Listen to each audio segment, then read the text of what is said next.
के पास चले गए और उसका पातिव्रत धर्म नष्ट कर दिया और वहां जलंधर की मौत हो गई। जब उसको पता चला कि ये मेरा पति नहीं है, ये तो नकली पति है जो मेरा पति का रूप धारण करके आ रखे और ये भगवान विष्णु हैं, तुरंत उसने भगवान को ही शाप दे दिया। छल कर टार मुता सुव्रत प्रभु सुर का रजकीन, जब ते ही जाने मरम तब साप कोप कर दीन। कोप करके साप दिया, हे भगवान नारायण, मैं तुम्हारी कितनी पूजा करती थी, कितनी आराधना करती थी, आपने मेरे भगवान होकर के मेरे पति को मरवा दिया। तुम्हारे अंदर दया नहीं है क्या?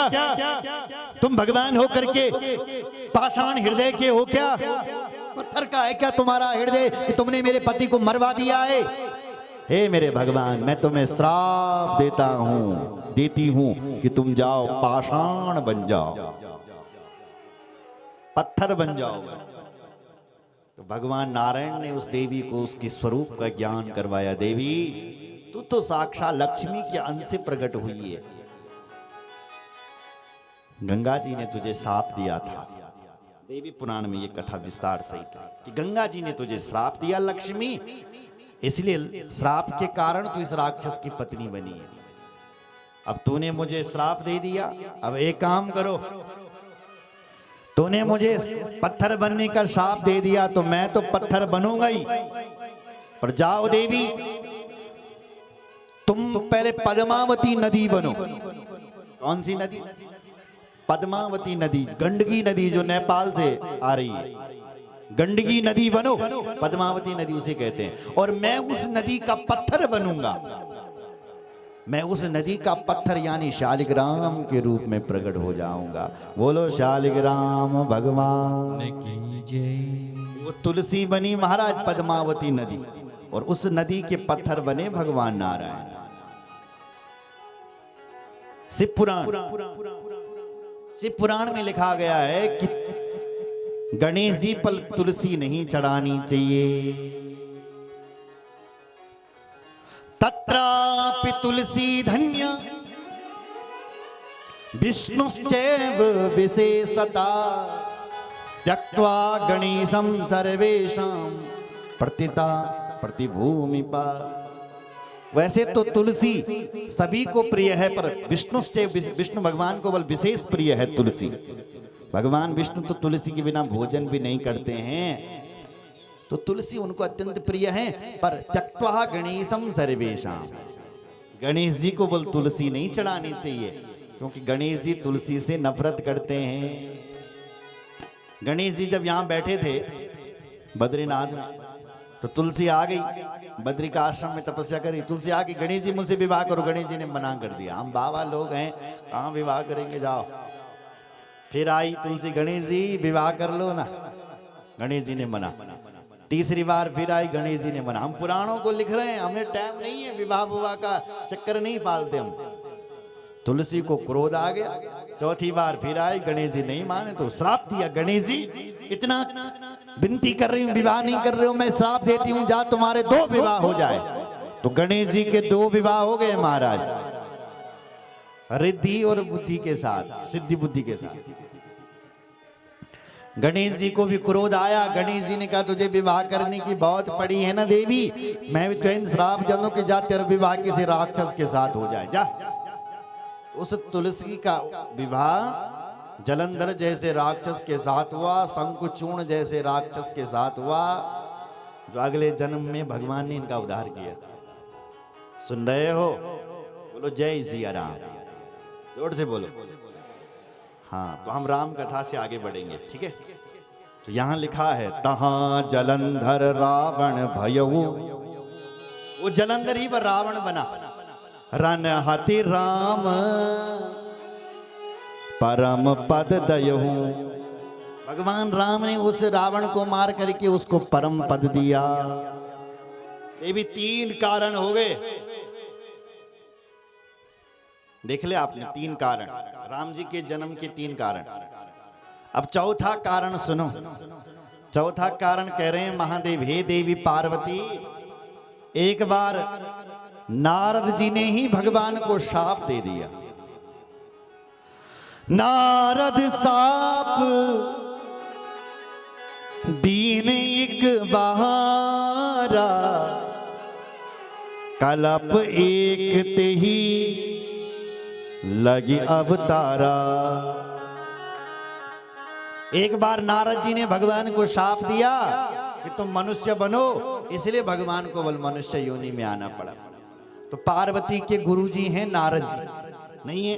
बोलो, पार्वती जी के गुरुजी कौन है? नारद जी।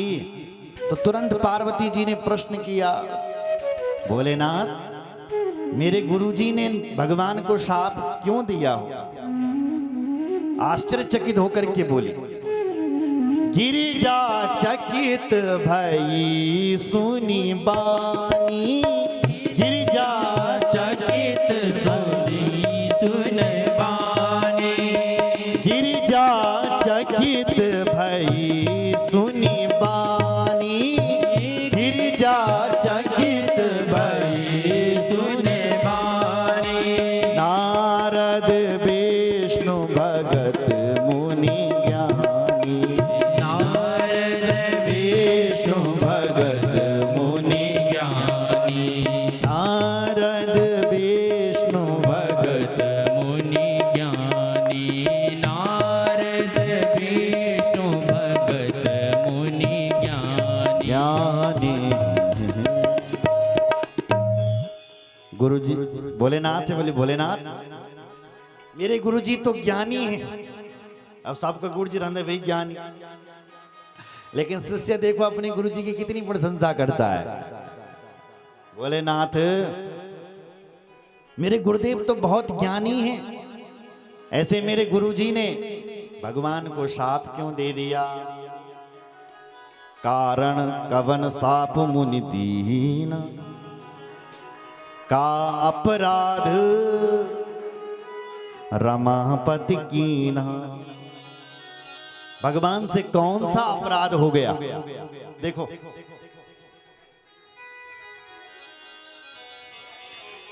भगवान से कौन सा अपराध हो गया? भगवान से कह रही है, यानी कि मेरे गुरु जी से क्या अपराध हुए? भगवान से बल क्या अपराध हो गया जो मेरे गुरु जी को साफ देना पड़ा? भगवान से भी ऊंचा बता दिया गुरु जी को।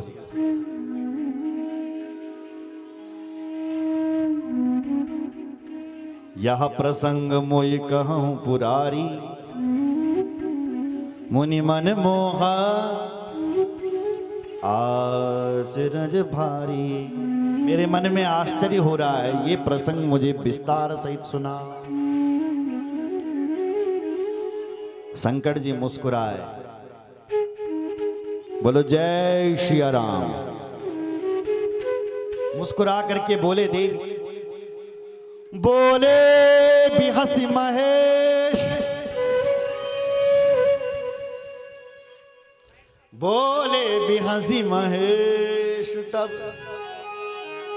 ज्ञानी मूड न कोई, जही जस रघुपति करहि जब, सो तस तेहि छन होई। महादेव बोल रहे हैं, बोले बिहस। देखो, एक हंसना हुआ और एक ब्यासे, जोर से हंसना। ब्यासे मतलब हा हा हा, हंसो ना थोड़ा, हा हा हा। ब्यासे मतलब मुझको ठाठ बजा के हंस पड़े भोले बाबा और बोले हैं, देवी इस संसार में न कोई ज्ञानी है न मूढ़ है न बल मूर्ख है। भगवान जैन ज्ञानी बनू ना वो ज्ञानी बन जाऊं बल, और जिसको मूर्ख बनाते हैं वो मूर्ख बन जाता है। तुम अपने गुरुजी को ज्ञानी कह रही हो, फिर भी सुनो। एक समय की बात थी, तुम्हारे गुरुजी ब्रह्मलोक से हमारा उत्तराखंड में आया।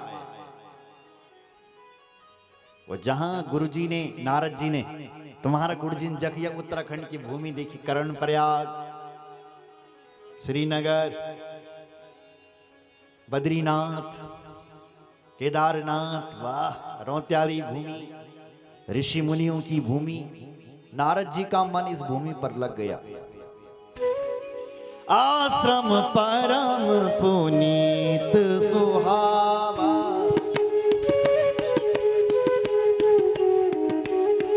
देखी देव ऋषि मन अति भावा, देखी देव ऋषि मन अति भावा, देखी देव ऋषि मन अति भावा, देखी देव ऋषि मन अति भावा। देव ऋषि नारद जी ने जब हमारी भूमि उत्तराखंड की भूमि देखी बल तो प्रसन्न हो गए नारद जी, और प्रसन्न होकर के बोले इस भूमि पर तो मैं तपस्या करूंगा। और बद्री का आश्रम में तपस्या करने के लिए बैठ गए नारद जी, खूब तपस्या करने लगे। नारद जी ने श्राप लगी, प्रजापति दक्ष ने नारद जी को शाप दे रखा, तस्मात् लोकेषु ते मूढ़ा न भवेत् भ्रमतः पदम, क्योंकि उसके बच्चों को सन्यासी बना दिया था नारद जी ने, इसलिए उसने नारद जी को शाप दिया कि तेरा पैर एक जगह पर नहीं टिकेगा नारद जी, तुम ऐसे ही घूमते रहोगे घूमते रहोगे। तो नारद जी ने बोले भलो मिल में श्राप, रमता जोगी बहता पानी अच्छू लगू, जोगी घूमता अच्छा लगता है। तो बोला अच्छा ठीक है, मुझे स्वीकार है तुम्हारा श्राप। पर जन्म बद्रीनाथ मां पहुंचे बल चमूली मां पहुंचे नारद जी, तो चमोली की धरती को देख करके हा हा श्राप की गादी भी बद्ध हो गई। यहां नारद जी का पैर टिक गया, जो घूमने वाले नारद जी वो ठहर गए। सुमिरत हरि साप गति बाधी, सहज विमल मन लागी समाधि, सहज विमल मन समाधि, सहज विमल मन लागी समाधि, सहज विमल मन लागी समाधि। समाधि लग गई सा, खूब समाधि तप करने लगे देव ऋषि नारद। सुनो जरा सुनो सुनो, इस तपस्या से देवराज इंद्र को चिढ़ होने लगी, जलन। हम जब यहाँ पूजा पाठ जब हम ज्यादा करते हैं ना तो स्वर्ग के देवताओं को बल जलन होने हम देख दें कि ये मनुष्य ज्यादा पूजा पाठ कर लिए तो स्वर्ग की गद्दी खाली करनी पड़ेगी, इसके लिए जलन होती। जैसे कोई विधानसभा में जैसे प्रत्येक पार्टी को डर रहता है कि कोई और पार्टी अपना बहुमत सिद्ध न कर ले, सबको कुर्सी छोड़नी पड़ेगी, सत्ता छोड़नी पड़ेगी, फ्री की राशन छोड़नी पड़ेगी, फ्री की कुर्सी, सब कुछ डर रहता है ना अपनी कुर्सी का, अपना पद का। ऐसी ही स्वर्ग के देवताओं को भी डर रहता हम लोगों से। तो स्वर्ग के इंद्र ने क्या किया कि कामदेव को भेज दिया, कामदेव से कहा कि जाओ नारद जी की तपस्या में विघ्न करो। इसलिए जब आप पूजा पाठ करते हो ना, जजमान जी बैठे हैं आगे, तो हमारे आचार्य जी कहते हैं खड़े उठने से पहले शक्राय नमः कर लो, इंद्र चोराय नमः, शक्रा इंद्र को प्रणाम करो, नहीं तो सब पुण्य तुम्हारा छीन करके ले जाएगा, उठा करके ले जाएगा। वो यहीं घूम रहे हैं इंद्र। तो इंद्र कामदेव के